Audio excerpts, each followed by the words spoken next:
Muy bien, hermanos. Seguimos con Mateo 24:10. ¿Ok?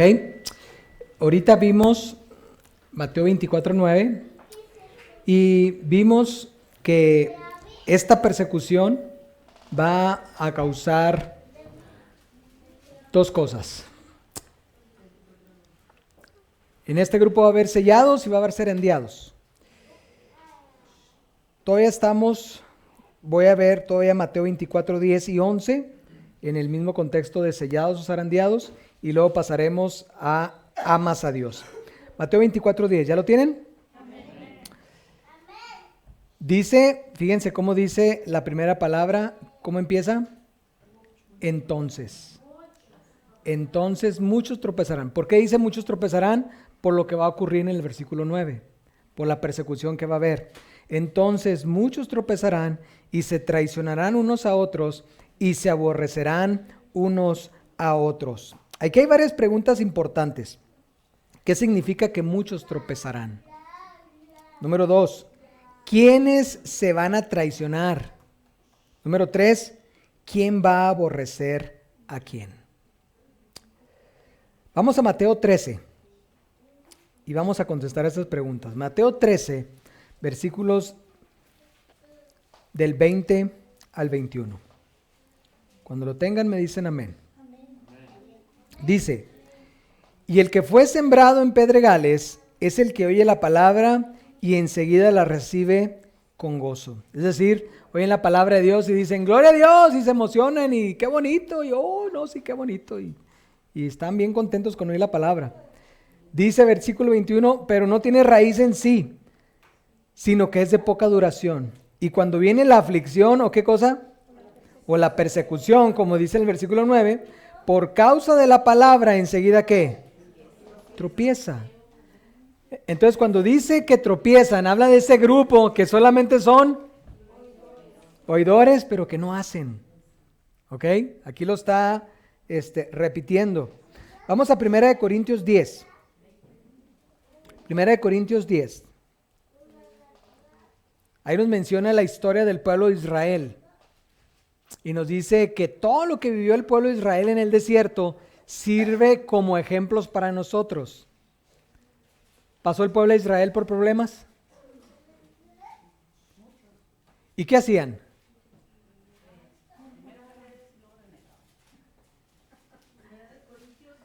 Ahorita les voy a decir el versículo. Pero el pueblo de Israel se la pasaba quejándose, ¿no es cierto?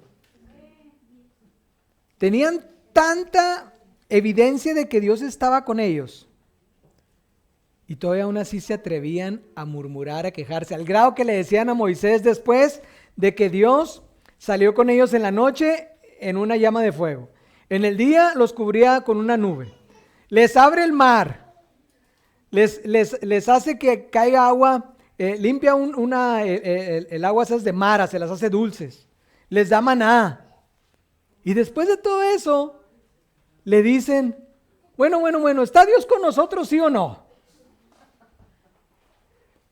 Y lo que me impacta es que tú ves eso y dices, ¿cómo están cabezones? Pues dice, ahí si siguen leyendo, que nosotros que nos burlamos de ellos, estamos peor. Yo pregunto, ¿usted tiene estrés? La verdad es que muchos pasamos por estrés, por problemas, dudas. Y ahí es cuando Dios dice, bueno, ¿y en qué momento te perdiste? ¿En qué momento no sabes que yo estoy contigo? ¿En qué momento no sabes las promesas que yo dije que todo, si tú me amas, todo lo que te suceda es para tu bien? En cuanto venga la prueba y no están las cosas como tú quieras, dile al Señor, yo sé que tú estás conmigo, si tú lo permitiste, gloria a Dios. Gracias por lo que venga, porque seguramente lo necesito. ¿Cuántos le decimos así? ¿Cuántos estamos, Señor? ¿Por qué? Estamos peor, hermanos. Y nosotros deberíamos ser un pueblo feliz. ¿Sabía que la gente afuera no tiene que ver nuestros problemas? ¿Saben quién es el único que tiene que oír nuestros problemas? Dios, no más.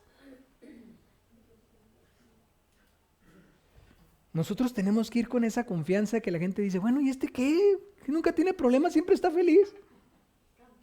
Cantando. Sí, tengo problemas, pero Dios se encarga de ellos. Esa es la diferencia. Fíjense lo que dice 1 Corintios 10, versículos 11 y 12. 1 Corintios 10, versículos 11 y 12. Estas cosas les acontecieron como ejemplos y están escritas por nuestra instrucción para nosotros sobre quienes ha llegado el ¿qué? El fin del mundo. Así que el que piense estar firme, mire que ¿qué? O podríamos decir, mire que no tropiece. ¿Cuántos creemos que estamos firmes? Y dice, mira que no tropiece. Porque dice, muchos tropezarán. Fíjense en Juan, capítulo 16, versículos del 1 al 3. Juan 16, del 1 al 3. Dice, os he dicho esto para que no os escandalicéis, o podría decir, para que no tropiecen. Y luego dice, os expulsarán de las sinagogas y aún viene la hora cuando cualquiera que os mate pensará que rinde servicio a Dios. O sea que en esa persecución que va a haber gente que te va a querer matar y que piense que está haciendo lo correcto. Y luego dice, esto harán porque ¿qué? Porque no conocen ni al Padre ni a mí. ¿Qué significa conocer?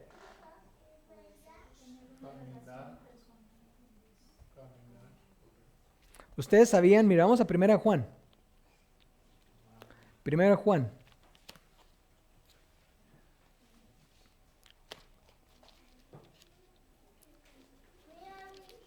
Capítulo 2. Versículos 3 y 4. Dice, y en esto sabemos que nosotros le conocemos. Si guardamos ¿qué? Sus mandamientos. El que dice yo le conozco y no guarda sus mandamientos, el tal es mentiroso y ¿qué? Y la verdad está en él. Así es que estos que dice, esto harán porque no conocen ni al Padre a mí, lo que está diciendo, esto harán porque no guardan ni siquiera mis mandamientos. Son solamente oidores, pero no hacedores. No me conocen. Tremendo, ¿no es cierto? Y fíjense de quién está hablando. Vamos a Lucas 21, que es el libro, que es el texto paralelo a Mateo 24:10. Lucas 21, versículos 16. Lucas 21, 16 y 17. Dice, y seréis entregados aún por ¿quiénes? ¡Wow! Vuestros padres, hermanos, parientes y amigos. Viene momento difícil. Y harán morir a algunos de vosotros. Seréis aborrecidos por todos a causa de mi nombre. ¡Wow! ¿Quiénes se van a traicionar? ¿Quiénes van a aborrecer a quién? Nuestra propia familia, nuestros propios amigos. Viene un momento duro. Marcos 13, fíjense lo que agrega. Marcos 13, versículos 12 y 13. Marcos 13, versículos 12 y 13. Dice, el hermano entregará a muerte a su hermano y el padre a su hijo. Se levantarán los hijos contra sus padres y los harán morir. Y seréis aborrecidos de todos por causa de mi nombre, pero el que persevera hasta el fin, éste será salvo. Fíjense lo que dice este texto brutal del Espíritu de Profecía. Conflicto de los siglos, página 593, párrafo 4. Conflicto de los siglos, página 593, párrafo 4. Escuchen. Conforme vaya acercándose la tempestad, la que está hablando en Mateo 24:9, la de la persecución. Muchos, ¿cuántos dicen? Que profesaron creer en el mensaje del tercer ángel. ¿A quién se refiere cuando dice aquellos que profesaron creer en el mensaje del tercer ángel? Al pueblo de Dios.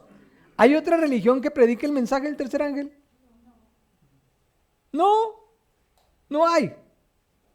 De hecho, si usted habla con diferentes personas que están hablando del fin, usted les dice, ¿estás predicando el mensaje de los tres ángeles? ¿Y eso qué es? Les hablas del santuario y dicen, no, eso ya está en el Antiguo Testamento. No, espérate, el santuario está bien vigente más que nunca. Dicho sea de paso, ¿cuántos de aquí entendemos el santuario? Si usted entiende el santuario, fíjense lo que les voy a decir. Si usted entiende bien el santuario, nadie lo va a poder engañar. Nadie. Así de importante es el santuario. Y ahorita lo van a ver, una parte, no todo. Dice, conforme vaya acercándose la tempestad, muchos que profesaron creer en el mensaje del tercer ángel, pero que no fueron santificados por la obediencia a la verdad. Profesaban creer, pero no fueron santificados por la obediencia a la verdad. ¿Dónde se hace el proceso de santificación en el santuario? ¿Dónde empieza todo en el santuario? ¿Cuál es el primer mueble? Está el atrio, y en el atrio el primer mueble, ¿cuál es? El altar del sacrificio. En el altar del sacrificio es donde la bestia muere. En pocas palabras, es donde el yo muere. Adán y Eva, cuando decidieron a obedecer a Satanás, convirtiéndose, que estaba siendo una serpiente, ellos fueron hechos para ser reyes, ¿no es cierto? Adán y Eva. Y obedecieron a una serpiente. Y ahora, en vez de reflejar la imagen de Dios, empezaron a reflejar la imagen de una bestia a la cual decidieron obedecer. Y esa bestia es la que estamos obedeciendo desde entonces. En el altar de sacrificio es donde la bestia muere, donde yo muero. Donde donde yo me voy a Jesús y le digo, perdóname. Y por fe acepta su gracia. En ese momento Dios te pone su justicia y te ve el Padre como si tú nunca hubieras pecado, porque ahora ve a Jesús en ti. ¿No dicen amén? Después de eso, entonces tú vas al siguiente mueble, que es el lavacro, y es donde tú dices, este viejo hombre tiene que morir. Y tú mueres al ser bautizado y resucitas siendo una nueva persona en Cristo Jesús. Y una vez que pasa eso, entras al lugar santo, y en el lugar santo hay 3 muebles en los cuales tienes que hacerlo todos los días, que es ¿qué? Leer su palabra, orar y testificar. Si tú haces esas 3 cosas, tú estás en el proceso, no solamente fuiste justificado, ahora empiezas a entrar en el proceso de santificación. Porque dice en 1 Juan 3:6 que si Jesús vive en ti, ya no pecas más. ¿Por qué pecamos? Porque le decimos a Jesús, aquí espérame, ahí vengo. Pero si Jesús viviera en nosotros todo el tiempo, no pecaríamos más. Y ese es el proceso de santificación. El proceso de santificación no es de un día, es de todo un proceso. Es de cada decisión que tomes en tu vida. Y este grupo que está hablando, que profesaban creer el mensaje del tercer ángel, dice que no fueron santificados por la obediencia a la verdad. Es decir, Jesús nunca vivió con ellos, nunca conocieron a Jesús. Triste, porque era el pueblo de Dios. Y luego dice, abandonarán su fe e irán a engrosar las filas de la oposición. Uniéndose con el mundo y participando de su espíritu, llegarán a ver las cosas casi bajo el mismo aspecto. Así que cuando llegue la hora de prueba, estarán preparados. Fíjense, estarán preparados. ¿Sabían que ahorita hay una preparación? Ahorita, si usted sabe darse cuenta, se está preparando. O para recibir el sello de Dios o la marca de la bestia. Yo le pregunto, ¿para qué se está preparando ahorita? Amén, gloria a Dios. Cada día, cada acción que usted tome es lo que está determinando para qué se está preparando. Ustedes han oído de que Jesús recomendó que construyéramos en la roca, ¿no es cierto? Uno en la roca y otro en la arena. ¿Qué es lo que se está construyendo ahorita en la roca o en la arena? ¿Qué estamos construyendo? Tu vida espiritual, más todavía ser más preciso, hermana, está bien, pero más todavía. ¿Qué es lo que dice que estamos construyendo una casa? ¿A qué se refiere con esta casa? Nosotros, nuestro carácter. ¿Qué se va a llevar el cielo? nada más que esto, su carácter. Y esto se forma con cada decisión que usted tome. Cada pensamiento que usted tenga en su vida, ¿de dónde viene? De lo que usted ve, de lo que usted oye, de lo que usted come, de lo que usted huele. Todo eso le genera a usted pensamientos. Y esos pensamientos te generan acciones. Y una acción repetida varias veces se convierte en hábitos. Y un cúmulo de hábitos generan un carácter. Y un carácter define hacia dónde vas. ¿Sí me siguieron? ¿Para qué te estás preparando hoy? El tiempo de preparación es hoy. ¿O te estás preparando para ir al cielo o para quedarte aquí? El día de salvación es hoy, lo vuelvo a repetir. Por eso dice que estarán preparados para situarse del lado más fácil y de mayor popularidad. Hombres de talento y de elocuencia que se gozaron un día en la verdad. Fíjense, se gozaron, como dice lo que acabamos de leer. En Mateo 13, veían la verdad y ¡uy, gloria a Dios! ¡Qué bonito, qué bonito! Se gozaron. Un día en la verdad emplearán sus facultades. Escuchen, esos que se gozaron un día en la verdad emplearán sus facultades para seducir y descarriar almas. ¡Wow! Eso ya lo vimos en Mateo 24:5, ¿no es cierto? Que eso iba a pasar. Se convertirán en los enemigos más encarnizados de sus hermanos de antaño, los peores enemigos. Cuando los observadores del sábado sean llevados ante los tribunales para responder de su fe, estos apóstatas serán los agentes más activos de Satanás para calumniarlos y acusarlos y para incitar a los magistrados contra ellos por medio de falsos informes e insinuaciones. ¡Wow! Tremendo, ¿no es cierto? Igualito. Se va a volver a repetir la misma historia. ¿Para qué te estás preparando hoy? Mateo 24:11. Vamos a Mateo 24:11. Muchos, vuelve a decir la palabra muchos, falsos profetas se levantarán y engañarán a muchos. ¿De dónde acabamos de leer que se van a levantar esos falsos profetas? Tristemente del pueblo de Dios. Ahora sí vamos a Mateo 24:12, donde vemos, amas a Dios. Vamos a llegar primeramente Dios hasta el 14. Mateo 24:12 dice, y por haberse multiplicado la maldad, se enfriará el amor de muchos. ¿Qué significa que su amor se enfriará?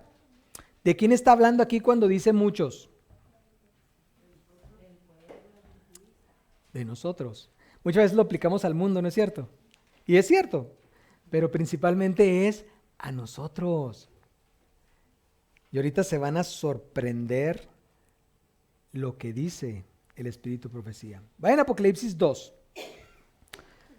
versículos del 1 al 4.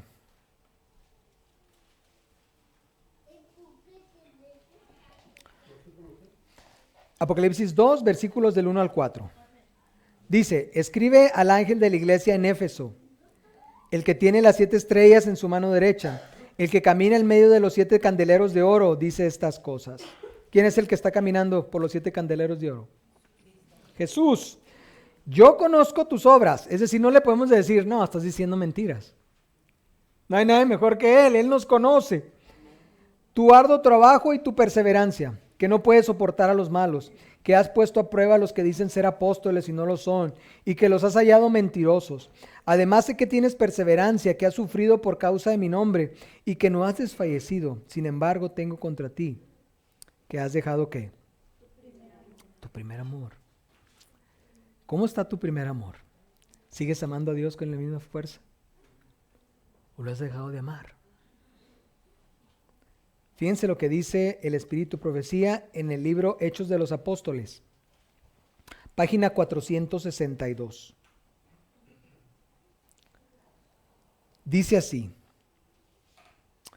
ardían en deseos de llevar las buenas nuevas de la salvación a los rincones más remotos de la tierra, hablando de la iglesia de Éfeso. Y el mundo conoció que ellos habían estado con Jesús, pecadores arrepentidos, perdonados, limpiados y santificados, se allegaron a Dios por medio de su Hijo. Fíjense lo que hacían. Visitaban a los huérfanos y a las viudas en su aflicción y se guardaban sin mancha del mundo, pues comprendían que de no hacerlo estarían contradiciendo su profesión y negando a su Redentor. De eso nos hablaba Gediael hace rato. Se hacían fervientes e inspiradas súplicas personales a los errantes, a los perdidos y a los que, aunque profesaban conocer la verdad, eran más amadores de los placeres que de Dios. ¿Se acuerdan cuáles eran los 3 engaños con los que iba a hacer Satanás caer al pueblo de Dios? Lo mencioné ayer. Es amor al mundo, la concupiscencia y el orgullo. Esas 3. Y aquí dice que este grupo eran amadores de los placeres más que de Dios. Y luego dice, algunos de los obreros más jóvenes que podrían haber sobrellevado las cargas de los soldados de vanguardia y así haberse preparado para dirigir sabiamente la obra, se habían cansado de las verdades tan a menudo repetidas. Fíjense, cuando murieron todos los grandes héroes, los que estaban predicando la verdad, cuando murieron toda esa generación y vinieron los jóvenes, dijeron, ¿para qué seguimos predicando el evangelio eterno? Qué aburrido. Ya se tiene predicando lo mismo, ya hay que predicar cosas nuevas. Y fíjense lo que pasó. Se habían cansado de las verdades tan a menudo repetidas. En su deseo de algo novedoso y sorprendente, intentaron introducir nuevas fases de doctrina, más placenteras para muchas mentes, pero en desarmonía con los principios fundamentales del evangelio. A causa de su confianza en sí mismos y su ceguera espiritual, no pudieron discernir que esos sofismas serían causas de que muchos pusieran en duda las experiencias anteriores y así producirían confusión e incredulidad. Y luego dice, la discusión de asuntos de doctrina sin importancia y la contemplación de agradables fábulas de invención humana ocuparán el tiempo que debiera haberse dedicado a predicar el evangelio. La piedad menguaba rápidamente y Satanás parecía estar a punto de dominar a los que decían seguir a Cristo. ¿Qué sucedió? Se cansaron de predicar el evangelio y dijeron, ¿sabes qué? Vamos a predicar cosas nuevas. Cosas más emocionantes, cosas que causen un revuelo. ¿Sabían que lo mismo está sucediendo ahorita? La nueva luz mentada. Eso, el movimiento antitrinitario, es eso. ¿Han oído lo que predican los antitrinitarios? Los universalistas, el que ya vamos a seguir pecando hasta que Jesús venga. Tú eres pecador y no te preocupes, tú síguele. Síguele con tus pecados, nunca vas a poder dominar el pecado. Vas a seguir siendo pecador siempre, hasta que Jesús te transforme.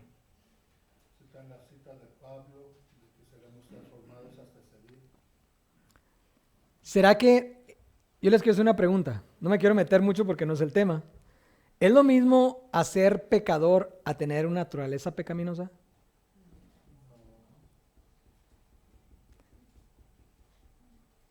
¿Puedes tener una naturaleza pecaminosa y no pecar? Eso es el evangelio eterno. Nosotros tenemos una naturaleza caída que heredamos, pero el pecar es una decisión. El pecar es una decisión que tú tomas. ¿Sí me están siguiendo? Y hay gente que dice que por el solo hecho de nacer ya eres pecador. Y no. Cuando tú naces, tienes naturaleza caída, pero eres pecador el momento que tú decides pecar. Tengo 5 o 6 temas de eso, sobre el evangelio eterno. A lo mejor en otra ocasión lo vemos. Pero eso es bien importante porque ¿cómo tú vas a llevar una buena noticia a alguien? Imagínate un drogadicto y que le dices, ¿sabes qué? No te preocupes, tus pecados te son perdonados. Si te arrepientes, Dios te va a perdonar. Y el drogadicto, oh, gloria a Dios, me va a perdonar. Pero luego le dices, pero te tengo malas noticias. Vas a seguir siendo un drogadicto toda tu vida, no vas a poder vencer la droga. ¿Cuáles buenas noticias son esas? O sea, Exacto, o sea, Dios te perdona y Dios te va a dar el poder para vencer la drogadicción para siempre. Esas son las buenas noticias. Y cuando predicamos que vamos a seguir pecando para siempre, es lo que le estamos diciendo a la gente. Un evangelio mocho, un evangelio a medias. Y eso es lo que se está predicando ahorita dentro de la iglesia, tristemente. Así que cuando dice que el amor se iba a enfriar, se refiere a eso. Que ya no se iba a predicar el evangelio con poder. Y también se refiere a esto. Fíjense lo que dice. Testimonios para la iglesia, tomo 5. Fíjense. Las naciones de esta época, Testimonios para la iglesia, tomo 5, página 194. Testimonios para la iglesia, tomo 5, página 194. Dice: las naciones de esta época han recibido misericordia sin precedentes. Les han sido dadas las bendiciones más selectas del cielo. Pero el orgullo intensificado, la codicia, la idolatría, el desprecio de Dios y la vil ingratitud son cosas anotadas contra ellas, estando cerrando rápidamente su cuenta con Dios. Eso es el mundo, pero fíjense, tomen en cuenta. Pero lo que me hace temblar es el hecho de que aquellos que han tenido la mayor luz y los mayores privilegios han sido contaminados por la iniquidad prevaleciente. Bajo la influencia de los injustos que los rodean, muchos, aún de entre los que profesan la verdad, se han enfriado y son arrastrados por la fuerte corriente del mal. El desprecio universal en que se tiene la verdadera piedad y santidad induce a los que no se relacionan estrechamente con Dios a perder la reverencia a su ley. Es decir, nosotros que somos del pueblo de Dios vemos todo lo que está pasando en el mundo y en vez de ser una luz, decimos, bueno, pues si todos lo hacen, pues yo, ¿por qué no? Y como pueblo de Dios, en vez de ser un testimonio, una luz, estamos peor que los que somos supuestamente del mundo. Y luego dice, esto en la página 194, y ya, vamos a ahora consejos sobre salud, página 617. Fíjense, esta cita está impactante. Consejos sobre salud, 617. Fíjense lo que dice. Se me ha mostrado que vivimos en medio de los peligros de los últimos días. ¿Oyeron? Vivimos en los peligros de los últimos días. Por cuanto abunda la iniquidad, el amor de muchos se enfría. Está citando Mateo 24:12, ¿no es cierto? La palabra muchos, escuchen, se refiere a los que profesan seguir a Cristo. Wow. No al mundo, a los que profesan seguir a Cristo. La causa de esta apostasía estriba en que no se mantienen apartados de la iniquidad. Es decir, como pueblo de Dios nos gusta el pecado. ¿Es el pecado agradable? ¿Sí o no? Exacto. Si lo hacemos, es que es muy agradable, nos gusta. Ese es el problema. Que no hemos entendido qué es lo que le hizo el pecado a Jesús. ¿Cuánto fue el costo que tuvo que pagar Jesús por el pecado? Y el pecado Satanás nos lo pone de una manera muy agradable. Nos gusta pecar, eso es lo terrible de esto. Y luego dice, el hecho de que su amor hacia Dios se esté enfriando por causa de que abunda la iniquidad, demuestra que en cierto sentido participan de esta iniquidad. Es decir, cuando dice que se está enfriando, es que están pecando, están divirtiéndose, les gusta pecar. Pues de otra manera, ella no afectaría su amor a Dios ni su celo y fervor en su causa. La inmoralidad cunde por doquiera. ¿La qué? La disolución es el pecado característico de esta era. Nunca alzó el vicio su deforme cabeza con tanta osadía como ahora. La iniquidad prevaleciente no es del dominio exclusivo del incrédulo y burlador. Ojalá fuese tal el caso, pero no sucede así. Muchos hombres y mujeres que profesan la religión de Cristo son culpables. ¿Cuántos dice? Muchos. No se están limpiando de toda contaminación. Han servido durante tanto tiempo la concupiscencia. ¿Qué dijimos que es concupiscencia? Deseo exacerbado por la sensualidad. Han servido durante tanto tiempo a su concupiscencia que sus pensamientos son por naturaleza impuros y sus imaginaciones corruptas. Tremendo. En la Biblia nos muestra varias profecías que nos indica claramente los peligros por los que el pueblo de Dios tendrá que cruzar. Y tiene que ver con la concupiscencia, con esto que está hablando aquí en Mateo 24:12. Vayan rápido a Daniel 11. Vamos a ver varios ejemplos. Daniel 11. Nos quedan 24 minutos. Daniel 11.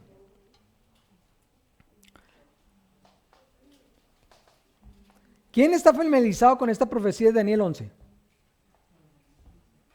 Amén. Aparte de mi hermano, ¿no hay más? Híjole. Y yo que voy a dar por un hecho que ya saben lo que les voy a decir. No tengo tiempo de explicar lo que les voy a decir. En otro tiempo a lo mejor a ver qué programarlo. Pero Daniel 11, del 40 al 45, es cuando empieza el tiempo del fin, hasta que se acaba el tiempo de angustia. Perdón, hasta que empieza el gran tiempo de angustia. En Daniel 11, 40 realmente termina hasta Daniel 12 al 3, o sea, es seguido. Pero en Daniel 11, fíjense lo que dice. En la versión en inglés dice en el tiempo del fin. Hay versiones que dice pero al cabo del tiempo. No sé cuál versión tenga usted. Pero es en el tiempo del fin. ¿Cuándo inició el tiempo del fin?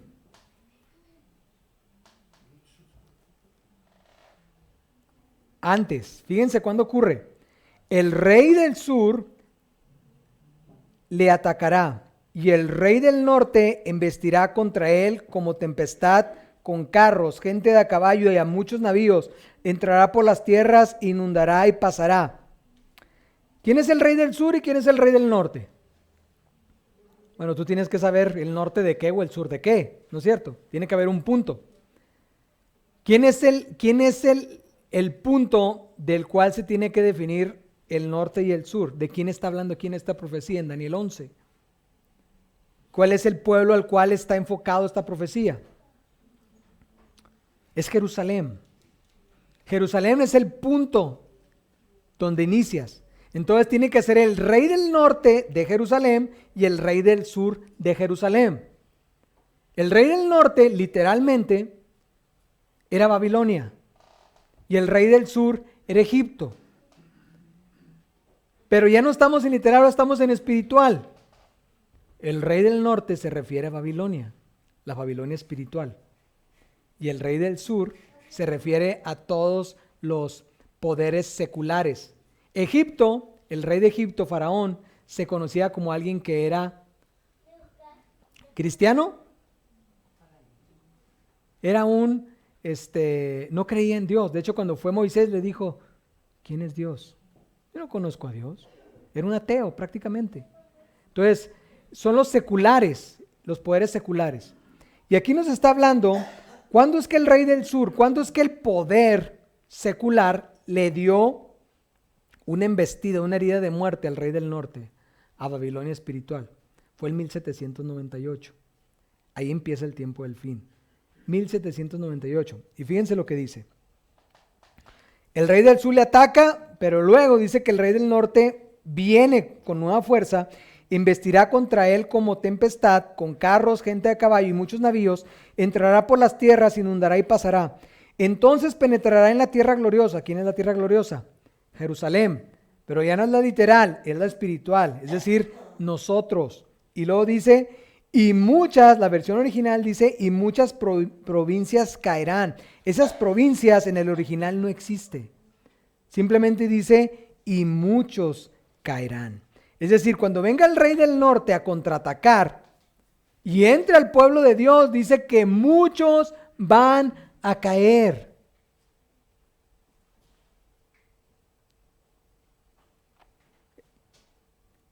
Fíjense lo que dice Apocalipsis 17:5, hablando de Babilonia. Apocalipsis 17:5. Aquí nos está hablando, se le conoce como el rey del norte, se le conoce como la gran ramera, se le conoce como el cuerno pequeño, se le conoce como la bestia espantosa y terrible, como usted le quiera llamar, como el como el gran inicuo, tiene muchos nombres en la Biblia. Apocalipsis 17:5, fíjense lo que dice. En su frente estaba escrito un nombre, un misterio, Babilonia la Grande. ¿Y qué cosa era Babilonia la Grande? Madre de las rameras y de qué?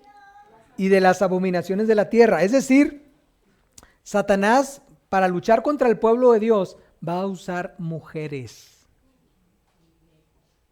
Y no solamente mujeres espirituales, sino mujeres literales. ¿Qué significa una mujer en profecía? Una iglesia. No solamente va a haber una iglesia, problemas entre iglesias, que va a haber un ecumenismo. Aquí también habla de mujeres literales. Y es lo que me voy a enfocar ahorita. ¿Ok? Fíjense, Génesis 3:6. Les voy a dar 3 ejemplos de lo que les estoy diciendo. Génesis 3:6. No pierdan el punto, ¿eh? Por la iniquidad, muchos se enfriarán. Hablando del pueblo de Dios. Génesis 3:6. Fíjense lo que dice. Entonces la mujer vio que el árbol era bueno para comer, que era atractivo a la vista, y que era árbol codiciable para alcanzar sabiduría. Tomó pues de su fruto y comió, y también ¿qué? A ver, yo les pregunto, ¿se le había dicho a Eva claro que no debía comer del fruto prohibido? ¿Qué creen que sintió Eva cuando se acercó al árbol y la serpiente vio que estaba jugando ahí con el fruto prohibido y le dijo, toma, come? Ella sabía que Dios le había dicho que si comía iba ¿qué? A morir. Y ella empezó a decir, bueno, si no voy a morir, si la serpiente que no habla, habla, ¿por qué Dios me está mintiendo? ¿Por qué Dios me mintió de que iba a morir? ¿Por qué no me dijo que podía ser como Él? Entonces dice que Eva empezó a sentir esa tensión cuando te dicen que no tienes que hacer algo y como quiera lo quieres hacer. ¿Les ha pasado cuando eran jóvenes? Que te decían tus papás, no hagas esto, ni se te ocurra. Y ahí vas tú. Parece que te dijeron, ve a hacerlo, ¿verdad?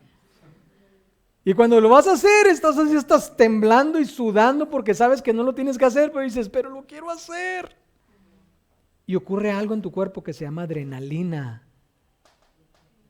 Porque ocurre un corriente en tu cuerpo de que sabes que no tienes, pero lo quieres y ahí estás en una lucha. Cuando estás en esa lucha, Eva toma y cuando lo come, entonces ella empieza a sentir una sensación increíble. Empezó a sentir un placer, algo que no había sentido nunca. Y cuando fue con su marido y le ofreció el fruto, ¿ustedes creen que Adán dijo, ay, qué rico, lo como? ¿Qué hizo Eva para que Adán comiera?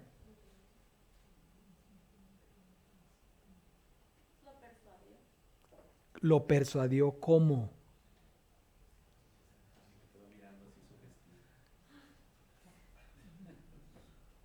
No tenga miedo.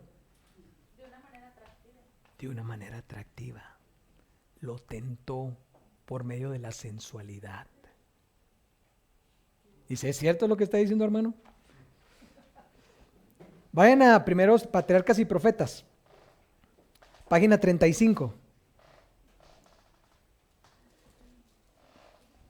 Yo si les digo algo y no se los demuestro, no me crean. Fíjense lo que dice. Patriarcas y Profetas, página 35. Dice, la serpiente tomó del fruto del árbol prohibido y lo puso en las manos vacilantes de Eva. Entonces le recordó sus propias palabras referentes a que Dios les había prohibido tocarlo, so pena de muerte. Le manifestó que no recibiría más daño de comer el fruto que de tocarlo. No experimentando ningún mal resultado por lo que había hecho, Eva se atrevió a más. Vio que el árbol era bueno para comer, agradable a los ojos y deseable para alcanzar la sabiduría. Tomó de su fruto y comió. Era agradable al paladar y a medida que comía parecía sentir una fuerza vivificante. Y se figuró que entraba en un estado más elevado de existencia. Sin temor tomó el fruto y lo comió. Y ahora, habiendo pecado, ella se convirtió en el agente de Satanás. Ahora ella ora hizo una imagen de la bestia para engañar al pueblo de Dios. El dragón trabaja a través de la bestia y el trabajo de ellos hacen que se haga una imagen y la imagen de la bestia la usa para engañar al pueblo de Dios. Eso viene desde el Génesis. ¿Lo habían oído en el Génesis? Y fíjense lo que dice. Con extraña y anormal excitación y con las manos llenas del fruto prohibido, lo buscó y le relató todo lo que había ocurrido. Fíjense lo que pasa. Eva estaba ante él, tan bella y aparentemente tan inocente como antes de su desobediencia. Le expresaba mayor amor que antes. Ninguna señal de muerte se notaba en ella, y así decidió hacer frente a las consecuencias. Tomó el fruto y lo comió de inmediato. Satanás usó a Eva para hacer caer a Adán de una manera sensual. Satanás va a usar a mujeres en estos tiempos para hacer caer al pueblo de Dios. Segundo ejemplo, Mateo 24:37.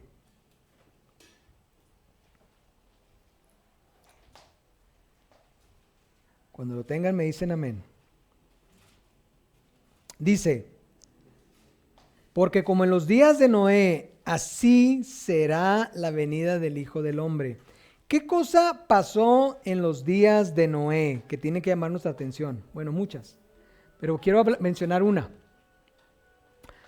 Fíjense lo que pasó en Génesis 6. Vamos a leer versículos del 1 al 3. Génesis 6, del 1 al 3.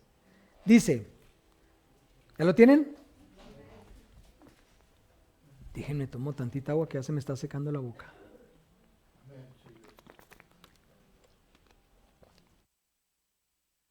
Dice del 1 al 3. Aconteció que cuando los hombres comenzaron a multiplicarse sobre la faz de la tierra, les nacieron hijas. Y viendo los hijos de Dios que las hijas de los hombres eran bellas, ¿será que las hijas de Dios no eran bellas? Tomaron para sí mujeres escogiendo entre todas. ¿Qué cosa estaba pasando que a los hijos de Dios no les llamaban la atención las hijas de Dios, sino que empezaron a ver a las hijas de los hombres? ¿Qué fue lo que pasó? Vieron la sensualidad en ellas, la forma de vestir, se pintaban, se ponían colgijos y joyas. Ustedes saben qué fue lo que hizo Eva cuando pecaron. Se hizo un delantal. Las mujeres saben el delantal, ¿no es cierto? Lo usan para cocinar. Ahora imagínense que salen a la calle con un delantal nomás y nada. ¿Ya se vieron? Bueno, imagínense que salen ustedes a la calle al mandado con un delantal.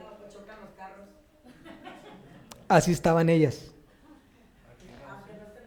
Y los hijos de Dios les llamaron la atención esas. Pero fíjense lo que hizo Dios por eso. Una vez que pasó eso, fíjense lo que dice. Entonces Jehová dijo, no contenderá para siempre mi espíritu con el hombre, por cuanto él es carne y su vida será 120 años. Es decir, el mundo estaba antediluviano en caos. Pero en el momento en que los hijos de Dios se empezaron a fijar en las hijas de los hombres, Dios dice, se acabó. Les voy a dar, fíjense lo poco misericordioso de Dios. Hay gente que dice que Dios no es misericordioso. Les da 120 años para que se arrepientan. ¿Cuánto le darías tú a tu hijo si no entra en razón por una semana? No, ni un día. Ni horas. Y Dios dijo, híjola, te voy a dar 120 años. O sea, si te pierdes es porque a tiro no te quieres salvar. ¿No es cierto? Y saben, Esto es en la cuestión literal. ¿Saben que una señal muy fuerte del fin del tiempo es que hijos de Dios, y me refiero a mujeres y a hombres, se van a casar con gente de fuera de la iglesia? Eso está pasando. Ay, es que los jóvenes de mi iglesia son muy aburridos. Ay, es que los veo como mis primos, como mis hermanos. Ay, es que los conozco de toda la vida. Y andas viendo afuera. ¿Por qué? Porque afuera se ven más atrevidas. Te gustan más. Eso es una señal. Si no, vaya en Joyas de los Testimonios, tomo 1, y vaya a leer el capítulo que dice matrimonios antibíblicos. Ahí viene bien claro. Donde dice que esa es una señal bien clara de que Jesús está por venir. Ahora, hablando espiritualmente, tomo 1, el capítulo que se llama matrimonios antibíblicos. Ahora, viéndolo simbólicamente, la señal más clara de que Jesús ya viene no es la condición del mundo, es la condición del pueblo de Dios. Que el pueblo de Dios se ha juntado tanto al mundo que ya se parecen. ¿Sí me están siguiendo? Esa es la señal más clara. Y Jesús dijo, se acabó. Si no vengo ya, no va a quedar nadie, todos se van a perder. Así es que por amor, por misericordia a los que quieren la salvación, por eso es que viene.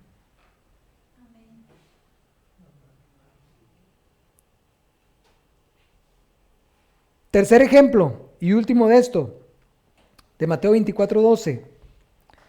El pueblo de Israel estaba a punto de llegar a la Canaán terrenal. A punto. ¿Se acuerdan de esa historia?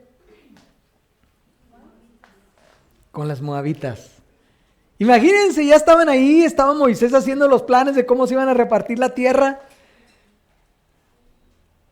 Y mientras estaban ahí, un profeta de Dios, ¿cómo se llamaba? Balaam. Va a un rey y le dice, ¿sabes qué? Quiero que maldigas a este pueblo. ¿Balaam fue a maldecirlo? Sí fue, pero no pudo. Entonces Balaam le dijo al rey, mira rey, tú nunca vas a poder contra este pueblo mientras él esté junto con Dios. Lo que tienes que hacer es, a ver cómo le haces, pero haz que el pueblo de Dios se separe de Dios. ¿Y qué fue lo que hizo? Hizo que las moabitas, que eran, dice que unas mujeres muy hermosas y muy atrevidas, empezaran a entrar al campamento de Dios poco a poco, empezando a llamar su atención, sin causar ningún revuelo, sin causar así como que, uy, ¿qué está pasando? ¿Sabían que Satanás no hace las cosas así, boom, de la noche a la mañana? Satanás es muy paciente, muy perseverante y hace las cosas poco a poco. Por ejemplo, antes a la iglesia se tenía que ir con las faldas ¿hasta dónde? ¿Y ahora hasta dónde se van? ¿Mm? Ojalá. Tristemente, hay gente que ya lleva minifaldas a la iglesia. Y dices tú, ¿y cuál es el problema? El problema es que haces que una persona, en vez de estar pensando en lo que tiene que pensar, te está viendo. Y tú estás siendo una piedra tropiezo para la persona esa. Pero Satanás no se fue de acá a acá, de la noche a la mañana. Un día una persona dijo, bueno, ¿y qué pasa si le subo la falda hasta aquí? Y después de unos meses dijo, bueno, ¿y si le subo 1 centímetro más? Y después otro poquito más. Y dijo otra, bueno, ¿y queda la rodilla? Pues ya la rodilla, pues un poquito arriba. Y poco a poquito te vas acostumbrando. Ustedes pónganse a ver, está en la luz, que les apaguen la luz de repente, ¿ven? Pero ¿qué pasa cuando te acostumbras a estar tiempo en la oscuridad? empiezas a ver, ¿no es cierto? Así estamos ahorita, viviendo en tinieblas, dizque estamos viendo, pero no estamos viendo bien. Así es que el pueblo de Dios, estando ahí, ya estaban hasta preparándose para ver qué tierras iban a hacer. ¿En qué cita está eso? Números 25. Números 25. De hecho, empieza en Números 22 la historia. Y estando haciendo eso, dice que los líderes de la iglesia, los líderes del pueblo, fueron a las fiestas de las paganas y no solamente se metieron en relaciones ilícitas con las paganas, sino que empezaron a adorar sus ídolos. Y dice que miles perecieron. Miles. ¿Será que Satanás quiere hacer lo mismo hoy? Esa historia, mis queridos hermanos, se está repitiendo ya. Estamos a las puertas de la Canaán celestial y lo mismo que pasó en esa historia se va a volver a repetir. Les voy a dar otra cita, se me está acabando el tiempo. De hecho, ahorita nomás son los puntales y ni aún así estoy teniendo tiempo de darlo todo. Pero lean esa historia, vienen Patriarcas y Profetas, página 430. Léanla, por favor. Quiero leerles esta cita. Fíjense, esto viene en Consejos sobre la Salud, página 623. Fíjense lo que dice. Vuelvo al caso de los cristianos. Si todos los que profesan obedecer la ley de Dios estuvieran libres de iniquidad, mi alma quedara aliviada, pero no lo están. Aún algunos de los que profesan guardar todos los mandamientos de Dios son culpables del pecado de adulterio. ¿Y saben a qué me refiero específicamente? ¿Ustedes saben qué porcentaje de los cristianos ven pornografía? Cristianos, y que lo han admitido. Más los que no. Más los que no. Un 70%. Y el 50% ha admitido que tiene vicio por la pornografía. Cristianos, no del mundo. Hay estadísticas que dicen que solo un 13% de todos los varones no han visto pornografía. Eso está pasando ahorita. Dentro, no afuera, dentro del pueblo de Dios. ¿Sabían que la pornografía se puede comparar con el espiritismo? Espiritismo. Eso es lo que está usando Satanás ahorita para hacer que los cristianos se duerman, para hacer que se alejen de Dios. Es brutal esto, hermanos.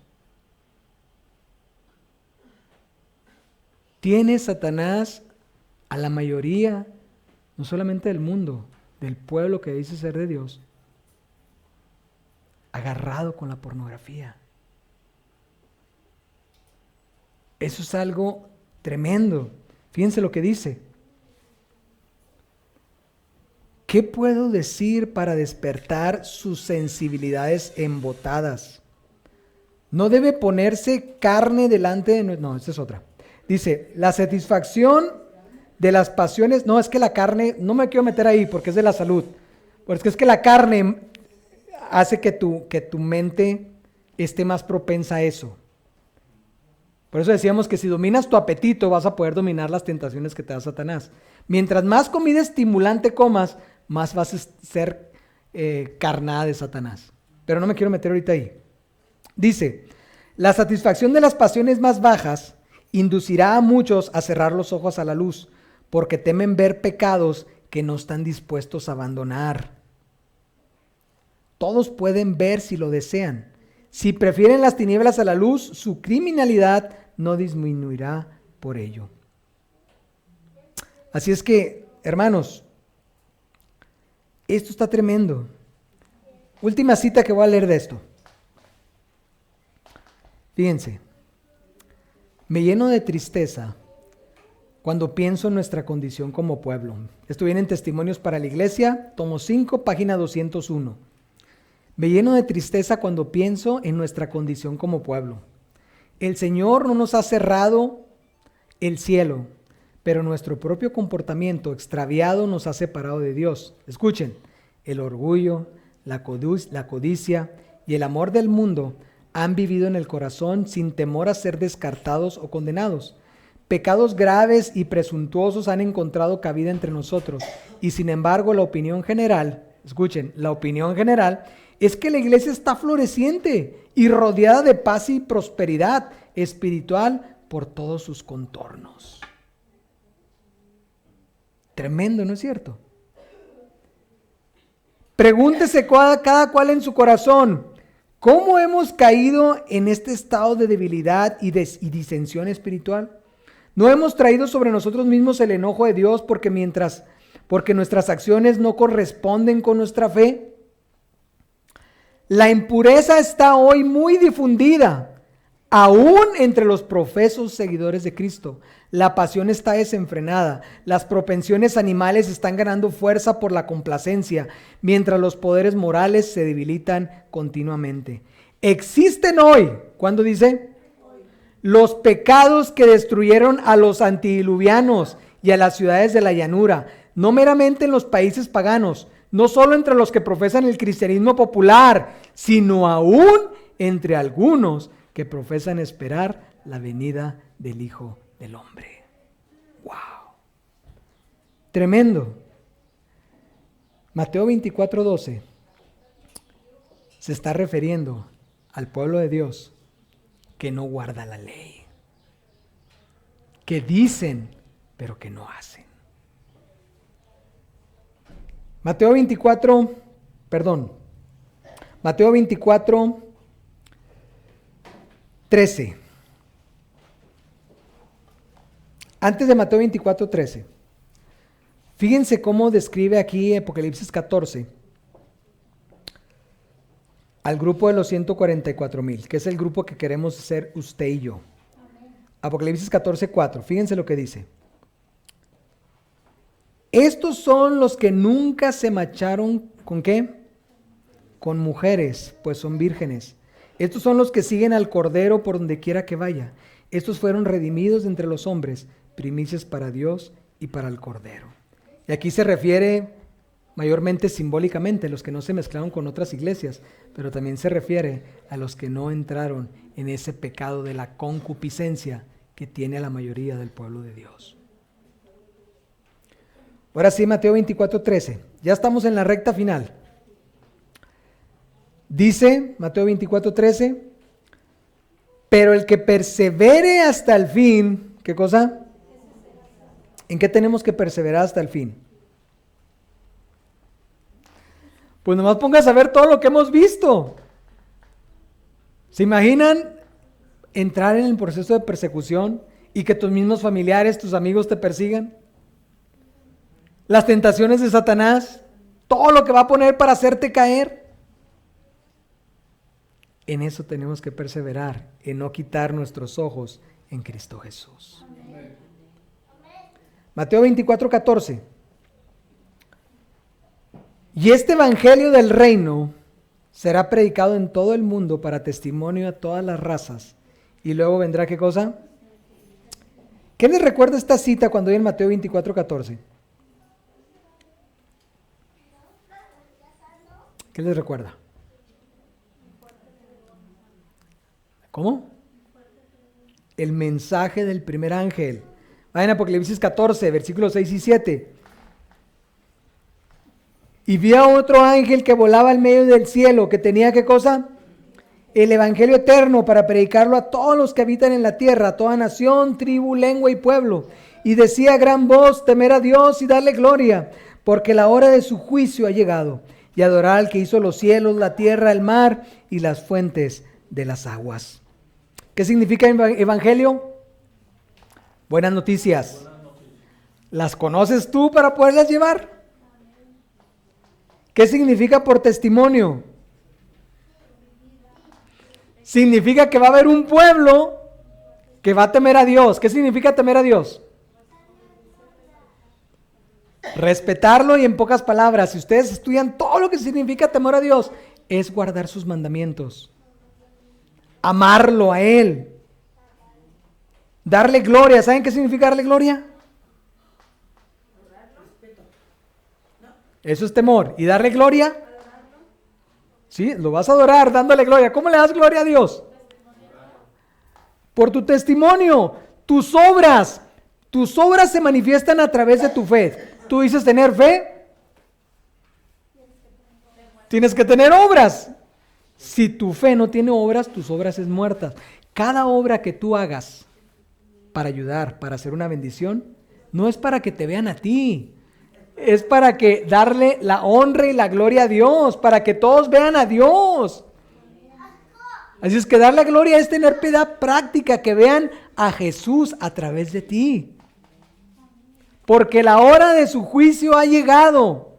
¿Cuándo empezó el juicio? Ahora sí, 1844.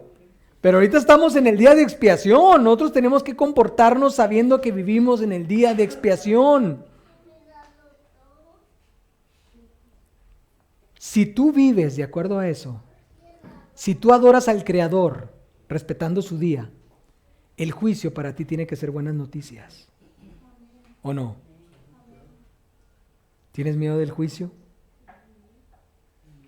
Depende de qué lado estás.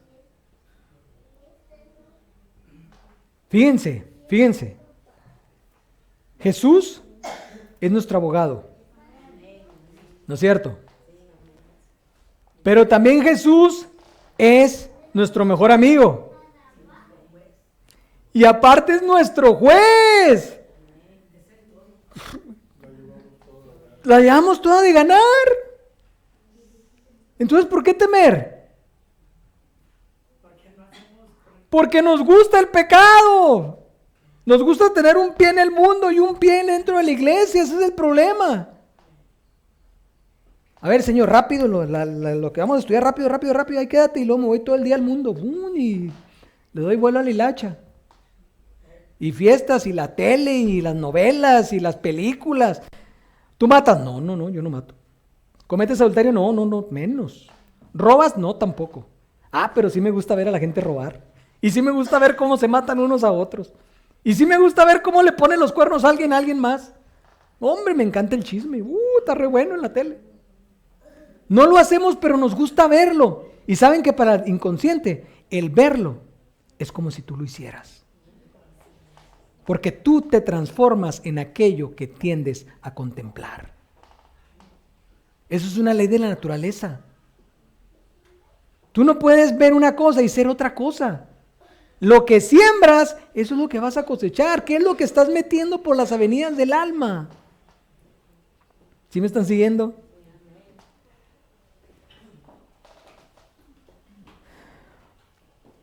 ¿Saben cómo tenemos que vivir mientras está el juicio? 3 puntos y terminamos. Fíjense lo que dice este escrito del Espíritu de Profecía. Esto viene en Cristo en su Santuario, página 122. Libro Cristo en su Santuario, página 122. Fíjense cómo tenemos que estar viviendo hoy. Escuchen.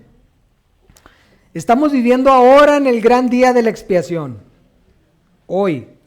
Cuando en el servicio típico el sumo sacerdote hacía la expiación por Israel, todos debían afligir sus almas por medio del arrepentimiento de sus pecados y la humillación ante el Señor, si no querían verse separados del pueblo. De la misma manera, todos los que desean que sus nombres sean conservados en el libro de la vida, deben ahora, ¿cuándo? Hoy, en los pocos días que les queda de este tiempo de gracia, ¿oyeron? En los pocos días que les quedan de este tiempo de gracia, afligir sus almas ante Dios con verdadero arrepentimiento y dolor por sus pecados. ¿Qué significa arrepentimiento? Exacto, que si tú ibas para allá, ahora voltees y ahora voy para acá. No que digas, ay Señor, me arrepiento, perdóname, y ahí vas. Ay Señor, perdón, y otra vez. Y ay Señor, perdón, otra vez. Ahora, ¿será que Dios te perdona cada vez que vas a pedir perdón? Pues Él te pone como que sí, pero en el día que vaya al juicio, ahorita que está viendo ahorita, Él va a ver si tu arrepentimiento fue sincero o no.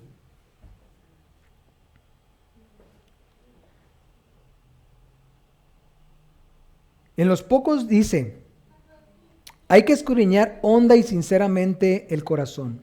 Hay que extirpar el espíritu liviano y frívolo al que se entregan tantos cristianos de profesión. Empeñada lucha espera a todos aquellos que quieran subyugar las malas inclinaciones que tratan de dominarlos. La obra de preparación es una obra individual, no es por equipo. No es 1, 2, 3 por todos mis amigos. Es una obra individual. No somos salvados en grupos. La pureza y devoción de uno no suplirá la falta de estas cualidades en otro. Si su esposo es bien espiritual y usted no, o al revés, no dice, me le pego a mi esposo, me le pego a mi esposa. No. O usted se arrepiente y acepta a Jesús, o no se va a salvar. Y todos lo tenemos que hacer. Dice, si bien todas las naciones deben pasar en juicio ante Dios, sin embargo, escuchen, Él examinará el caso de cada individuo con un escrutinio tan estricto y minucioso como si no hubiese otro ser en la tierra. Va a ver su caso como si no hubiera otro ser en la tierra, como si usted fuera el único. Cada uno tiene que ser probado y encontrado sin mancha, ni arruga, ni cosa semejante. Dice, solemnes son las escenas relacionadas con la obra final de expiación. Incalculables son los intereses involucrados en ella. El juicio se lleva ahora adelante en el santuario celestial. Esta obra se viene realizando desde hace muchos años, desde 1844. Pronto, nadie sabe cuándo, les tocará ser juzgados a los vivos. Nadie sabe cuándo, pero pronto. Pronto. Y última pregunta de este bloque. Dice que será predicado este evangelio por testimonio y luego vendrá el fin. ¿A qué fin se refiere?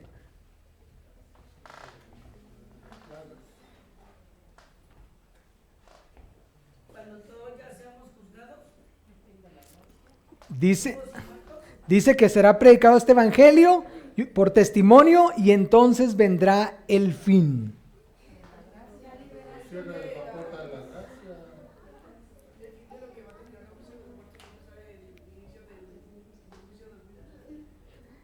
Se refiere al fin del tiempo de la gracia. Una vez que sea predicado el evangelio, entonces viene el fin de la gracia. Fíjense cómo lo dice en Conflicto de los Siglos, capítulo 40, página 599. Dice, cuando termine el mensaje del tercer ángel, la misericordia divina no intercederá más por los habitantes culpables de la tierra. ¿Le fijan? Una vez que sea predicado el evangelio a todo el mundo, dice, no intercederá más por los habitantes culpables de la tierra. El pueblo de Dios habrá cumplido su obra, habrá recibido la lluvia tardía, el refrigerio de la presencia del Señor y estará preparado para la hora de prueba que les espera. 599. Viene la prueba final, todavía no la vemos. Noé, es el mismo caso. Noé predicó, dio el último mensaje de misericordia. Y una vez que predicó Noé, ¿qué le dijo Dios? Entra al arca y ¿qué pasó? Cerró la puerta. Una vez que se cerró la puerta, ¿qué pasó con los que estaban afuera? ¿Cuándo empezó a llover? Al 8º día, después de 7 días. Ellos se dieron cuenta que estaban perdidos cuando empezó a llover, pero realmente estaban perdidos desde que se cerró la puerta. Lo mismo va a pasar aquí. La puerta de la gracia se va a cerrar y todavía el mundo va a seguir su vida sin saber que su caso ya fue decidido. ¿Sí me están siguiendo? Por eso es que nosotros tenemos que vivir cada día como si fuera el último, mis queridos hermanos. Sigue Mateo 24:15, pero lo veremos ya en el siguiente bloque. Es la abominación desoladora, es la ley dominical. Hermanos, hasta lo que hemos visto aquí, ¿se ha entendido? ¿Sí se ha entendido o no?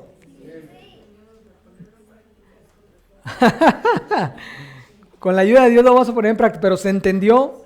¿Se entendió Mateo 24, 12, 13, 14? ¿Hasta ahorita se ha entendido la secuencia? Gloria a Dios. Vamos a orar, hermanos, a un canto, ¿verdad? Y lo oramos.